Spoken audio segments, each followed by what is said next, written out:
নিরামিষ মশলা লুচি তৈরি করব, সেজন্য 50 গ্রাম সুজি সামান্য গরম জল দিয়ে কিছুক্ষণ ভিজিয়ে রেখেছিলাম। তারপরে চটকে মেখে নিলাম। এর মধ্যে দিয়ে দিচ্ছি একটা মিডিয়াম সাইজ আলু সেদ্ধ করে রেখেছিলাম, সেটা গ্রেট করে দিলাম।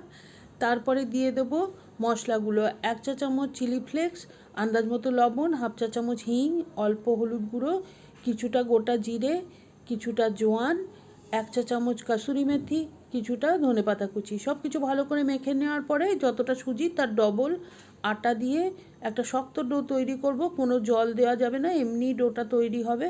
তারপরে উপরে একটু তেল লাগিয়ে 15-20 মিনিট রেস্ট করতে দেবো। তারপরে বড় বড় করে লেচি কেটে নিয়েছি। এই লুচিটা তৈরি করার জন্য কিন্তু আমি একটা বাটি ব্যবহার করছি, যাতে করে সমস্ত লুচির শেপ আর সাইজ একই রকমের হয়। আর বাকি যে অংশটা বেঁচে থাকলো সেটাকে আমি আবারও গোল করে নিয়ে একইভাবে লুচিগুলো তৈরি করে নেব। কড়াইতে বসিয়ে দিয়েছি সাদা তেল গরম হতে। তেলটা বেশ ভালো মতো গরম হয়ে গেলে লুচিগুলো এক এক করে ভেজে নেব। তাহলেই তৈরি হয়ে গেল দারুণ স্বাদের মশলা।